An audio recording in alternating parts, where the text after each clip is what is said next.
Saya Dian Dianita Nilasari. Saya merupakan mahasiswa S1 PGSD dari UPPJJ Surakarta.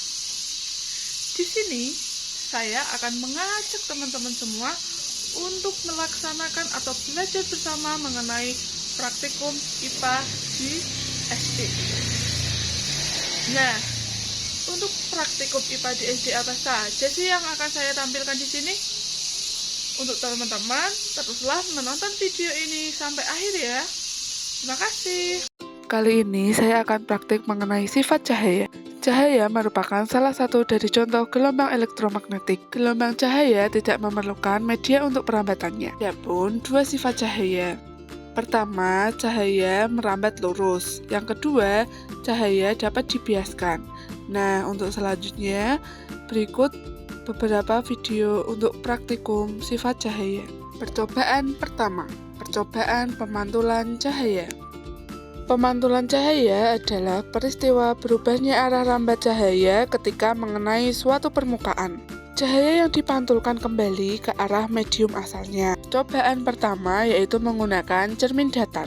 Hasil pengamatan pada pemantulan cermin datar bahwa sinar datang adalah cahaya yang menuju ke permukaan cermin yang digambarkan sebagai garis miring dari kiri untuk titik pantul di cermin. Sedangkan garis normal pada gambar merupakan garis tegak lurus terhadap permukaan cermin di mana sebagai titik tumpuan sinar datang. Dari percobaan diperoleh bahwa cahaya yang dipantulkan pada cermin datar akan selalu memiliki sudut pantul yang besarnya sama dengan sudut datangnya. Sehingga pemantulan cahaya akan mengikuti hukum pemantulan yang menyatakan bahwa sinar datang, sinar pantul, serta garis normal terletak pada satu bidang datar dan besar sudut datang sama dengan sudut pantulnya. Berikutnya, bayangan yang dibentuk oleh cermin datar akan selalu mengikuti gerak benda secara simetris terhadap permukaan cermin dan memiliki sifat tetap, maya, tegak, sama besar, dan jaraknya sama dari cermin seperti benda.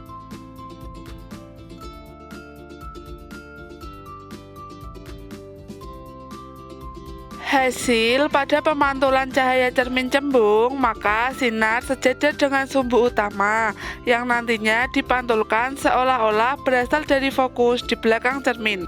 Dengan begitu, pemantulan yang terjadi pada cermin cembung akan menghasilkan sifatnya yaitu maya, tegak, dan diperkecil. Sedangkan pemantulan yang terjadi pada cermin cekung menghasilkan bahwa cermin cekung mengumpulkan cahaya sejajar dengan titik fokus, di mana pemantulan pada cermin cekung akan mengikuti hukum pemantulan di mana sudut datang sama dengan sudut pantul. Adapun hasil pemantulan cahaya. Percobaan kedua, percobaan pembiasan cahaya. Pembiasan cahaya adalah peristiwa perubahan arah atau pembelokan cahaya ketika melewati batas antara dua medium yang memiliki kerapatan optik yang berbeda. Pembiasan pertama yaitu menggunakan cermin cekung untuk mengamati tulisan. Lensa cekung merupakan lensa yang menyebarkan cahaya yang selalu menghasilkan bayangan yang sifatnya maya, tegak, dan lebih kecil dari benda.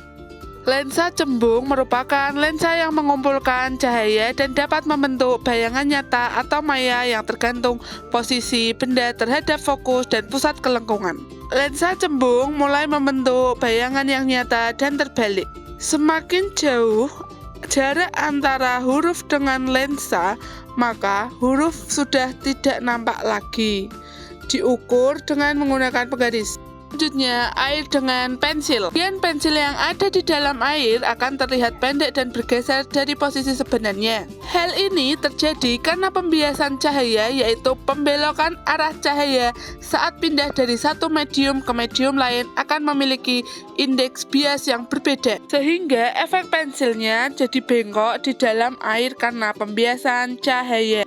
Adapun hasil dari pembiasan cahaya. Percobaan ketiga, percobaan difraksi, interferensi, dan dispersi. Dispersi merupakan pembiasan pada cahaya putih atau cahaya polikromatik yang menjadi sebuah komponen yaitu cahaya monokromatik.